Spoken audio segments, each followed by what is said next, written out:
दोस्तों नमस्कार, स्वागत है आप सभी का online India first YouTube channel पे। जैसा कि दोस्तों आप जानते हैं किसी भर्ती संबंधित कोई भी जानकारी होती है आप सभी को ऑनलाइन इंडिया फर्स्ट चैनल के माध्यम से दी जाती है। इस वीडियो में हम बात करने वाले हैं टीजीटी पीजीटी 2022 के एग्जाम डेट को लेकर। साथ ही हम बात करेंगे यूपीपीएससी के माध्यम से जारी नई भर्ती के विज्ञापन के बारे में। 9,300 पदों पर एलटी गेट शिक्षक भर्ती। इसके अलावा अगर बात करेंगे 13,000 शिक्षक भर्ती के अंदर बिना टीईटी आवेदन करने को लेकर। साथ ही हम बात करने वाले हैं 3 चरणों में परीक्षा के बारे में। तो वीडियो को लाइक कर दें, साथ ही शेयर कर दें और चैनल को सब्सक्राइब करना बिल्कुल ना भूलें, जिससे कि जानकारी आप सभी को ऑनलाइन इंडिया फर्स्ट चैनल के माध्यम से रियल ऑथेंटिक सबसे पहले मिलती रहे। तो चलिए दोस्तों वीडियो शुरू करते हैं। शुरुआत करेंगे सबसे पहली अपडेट के बारे में, जो कि संबंधित है उत्तर प्रदेश में टीजीटी पीजीटी भर्ती को लेकर। जैसा कि दोस्तों आप जानते हैं कि टीजीटी पीजीटी भर्ती के बारे में लगातार एक के बाद एक अपडेट देखने के लिए मिल रही है। कल की तारीख में कुछ अभ्यर्थियों के माध्यम से जाकर सचिव से मुलाकात की गई। सचिव के माध्यम से कहा गया कि यहाँ से जो चेयरमैन है वही इस परीक्षा को करवा सकते हैं और वो चाहे तो इस परीक्षा को करवा भी सकते हैं। फिर उसके बाद में आज की तारीख में अभ्यर्थियों के माध्यम से उत्तर प्रदेश माध्यमिक शिक्षा सेवा चयन बोर्ड को 15 दिनों का अल्टीमेटम दिया गया कि वो 15 दिनों के अंदर टीजीटी पीजीटी की एग्जाम डेट को घोषित करें, या फिर 15 दिनों के अंदर ही पदों की संख्या को बढ़ाएं, या फिर 15 दिनों के अंदर ही चयन बोर्ड के माध्यम से सदस्यों की नियुक्ति कर ली जाए। अब इसी के साथ एक और जानकारी देखने के लिए मिलती है टीजीटी पीजीटी 2022 की एग्जाम डेट के बारे में। और ये अच्छी बात है कि अभ्यर्थियों के माध्यम से अपनी परीक्षा को लेकर सक्रियता दिखाई जा रही है, क्योंकि टीजीटी पीजीटी भर्ती जितनी जल्दी संपन्न होगी उतना ही फायदा छात्रों को होगा, और जितने लंबे समय के लिए लटकी रहेगी उतना फायदा नुकसान देखने के लिए मिलेगा वो छात्रों को देखने के लिए मिलेगा। क्योंकि चयन बोर्ड के जो चेयरमैन है वो रिटायर होने वाले हैं 8 अप्रैल को, और अगर उनसे पहले भर्ती पूरी नहीं हुई तो और भी ज़्यादा मुश्किलों का सामना करना पड़ेगा टीजीटी पीजीटी के लिए। उसी के संबंध में आज की तारीख में एक बार फिर से जानकारी आप सभी के सामने है टीजीटी पीजीटी 2022 के बारे में। यहाँ पे दोस्तों आप सभी को देखने के लिए मिलेगा, अगर बात की जाए ज्ञापन आप सभी को देखने के लिए मिल जाता है आदरणीय अध्यक्ष महोदय। नीचे आप सभी के सामने तारीख भी देखने के लिए मिल जाएगी, जिसको आप सभी यहाँ से देख सकते हैं 1/12/2022, मतलब कि आज की तारीख में लिखा हुआ है विज्ञापन वर्ष 2022 की परीक्षा तिथि। इसके अलावा सीट वृद्धि को लेकर चयन बोर्ड के गठन के संबंध में यहाँ से जो ज्ञापन है वो दिया गया है, जिसके बारे में जानकारी आपको देखने के लिए मिलेगी कि 14 लाख से ज्यादा अभ्यर्थी यहाँ पे टीजीटी पीजीटी भर्ती का इंतजार कर रहे हैं। माध्यमिक शिक्षा सेवा चयन बोर्ड के माध्यम से जल्द चयन बोर्ड का गठन किया जाए। इसके साथ ही इस मुद्दे को लेकर शासन तक मुद्दे को पहुंचाया जाए। दूसरे नंबर पर लिखा हुआ है कि 2022 की परीक्षा की तारीखों की जो घोषणा है वो जल्द से जल्द की जाए, जिससे कि छात्रों की असमंजस की स्थिति दूर हो सके। इसके अलावा विज्ञापन वर्ष सन 2022 में विज्ञापन माध्यमिक शिक्षा सेवा चयन बोर्ड के पोर्टल को खोलकर एक बार फिर से सीटें बढ़ाए जाने को लेकर मांग की गई है। साथ ही 2016-2021 की वेटिंग लिस्ट के अलावा 2022 की परीक्षा तिथि घोषित करते हुए सीट वृद्धि की जाए। और 6वें नंबर मांग देखने के लिए मिलती है परीक्षा केंद्रों के संबंध में कि परीक्षा यहाँ पे मंडल स्तर पर देखने के लिए मिले। नीचे आप सभी के सामने अल्टीमेटम भी देखने के लिए मिल जाएगा, और ये काफ़ी ज़्यादा महत्वपूर्ण है, जिसके अंदर लिखा हुआ है कि माध्यमिक शिक्षा सेवा चयन बोर्ड अगर परीक्षा की तारीखें चयन बोर्ड के गठन व सीट वृद्धि को लेकर 15 दिसंबर तक की स्थिति स्पष्ट नहीं करता है तो अभ्यर्थियों के माध्यम से 15 तारीख के बाद में चयन बोर्ड के सामने एक बड़ा धरना प्रदर्शन दिया जाएगा। अब चयन बोर्ड ने क्या कहा है वो आप यहाँ से देख सकते हैं, जिसको लेकर जानकारी आप सभी को यहाँ से देखने के लिए मिल जाएगी। माध्यमिक शिक्षा सेवा चयन बोर्ड का गठन न होने से, विज्ञापन 2022 की परीक्षा की तारीखों का ऐलान न होने से, सीटों में वृद्धि न हो पाने से लगभग 14 लाख छात्र लगातार यहाँ पर इंतजार कर रहे हैं। इसी को लेकर 15 दिसंबर तक चयन बोर्ड का गठन नहीं होता है या फिर परीक्षा की तारीखों का ऐलान नहीं होता है तो अभ्यर्थियों के माध्यम से जल्दी यहाँ पे परीक्षा की तारीखों के लिए आंदोलन देखने के लिए मिलेगा। बल्कि छात्रों के माध्यम से मांग ये भी की गई है, अगर चयन बोर्ड का गठन नहीं हो पा रहा है तो क्यों ना यहाँ पे अध्यक्ष के माध्यम से इस्तीफा दे दिया जाए।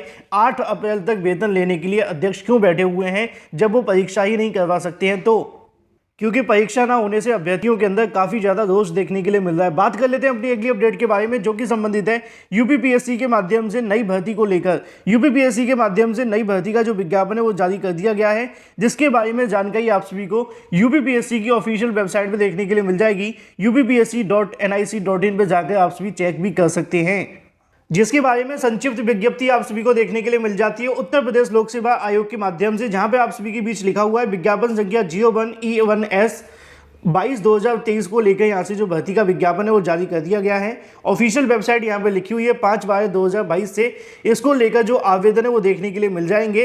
इसी के संबंध में इच्छुक अभ्यर्थी अपेक्षा की गई है कि आयोग की वेबसाइट पर जाकर विस्तृत विज्ञापन ऑनलाइन आवेदन हेतु दिए गए दिशा निर्देशों को सही तरीके से पढ़कर और यहाँ पे अपने आवेदन से पहले सारी चीज़ों को समझ लें।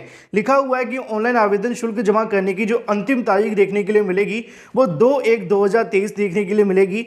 इसके साथ ही अगर बात की जाए यहाँ से सबमिट करने की तारीख 5/1/2023 देखने के लिए मिलने वाली है।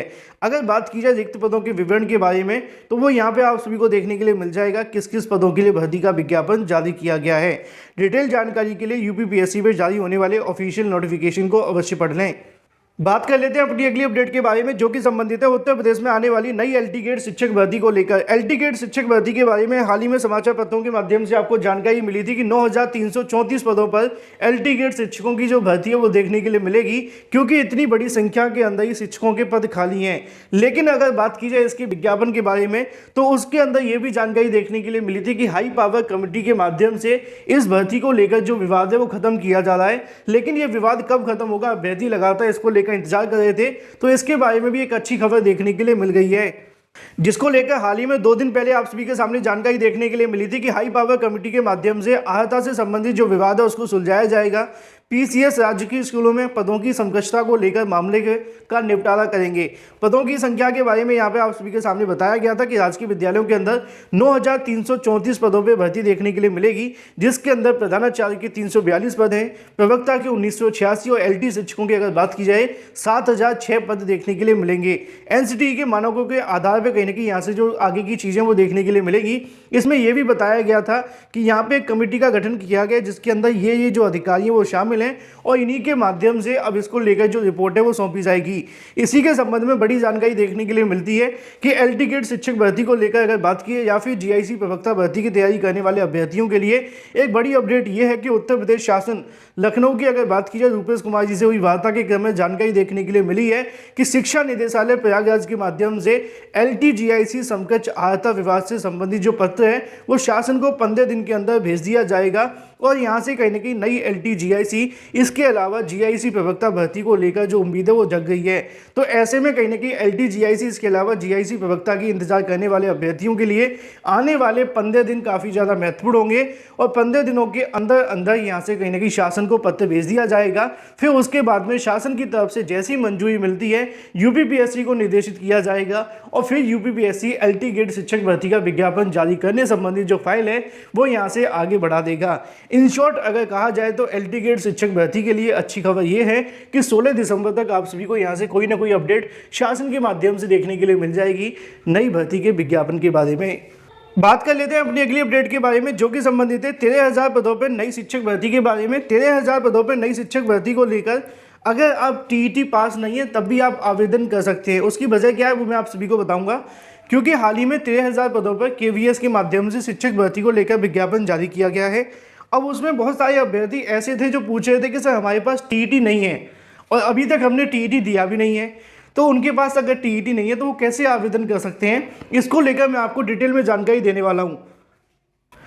इसके बारे में जानकारी आज सुबह के समाचार पत्रों में भी दी गई थी, अगर आप चाहें तो इसको पढ़ भी सकते हैं। मुजफ्फरपुर का यहाँ से नोटिफिकेशन है वो देखने के लिए मिला था समाचार पत्र, यहाँ पे पूरी जानकारी दी गई इस वैकेंसी के बारे में। लेकिन आपके काम की बात यहाँ से शुरू होती है कि पीजीटी, पीआरटी और टीजीटी के लिए जो शैक्षिक योग्यताएं वो ये होंगी।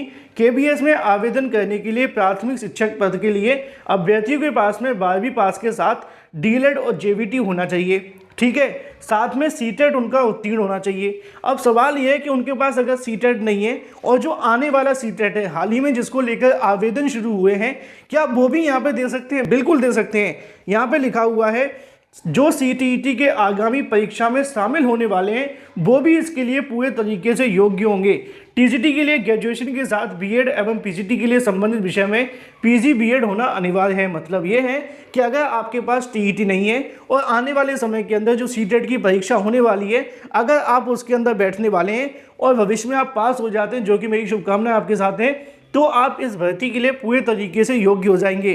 तो अगर आपके पास सीटेट नहीं है और हाल ही में जो सीटेट परीक्षा होने वाली है उसमें आपने आवेदन कर दिया है, तब भी आप इस भर्ती के लिए आवेदन कर सकते हैं। यहाँ पे आप सभी को देखने के लिए मिल जाएगा कि योग्यता का आधार कैसे देखने के लिए मिलेगा। केंद्रीय विद्यालय संगठन के अंदर अगर बात की जाए तो 3 चरणों में आपकी परीक्षा देखने के लिए मिलेगी। पहली आपकी लिखित परीक्षा होगी, दूसरी स्किल टेस्ट होगा और तीसरा आप सभी का इंटरव्यू देखने के लिए मिलेगा। इसी के आधार पर आपका चयन होगा, फिर उसके बाद में डॉक्यूमेंट वेरिफिकेशन और फिर मेडिकल के बाद आपको नियुक्ति दे दी जाएगी। वीडियो को लाइक कर दें, साथ ही शेयर कर दें और चैनल को सब्सक्राइब करना बिल्कुल ना भूलें।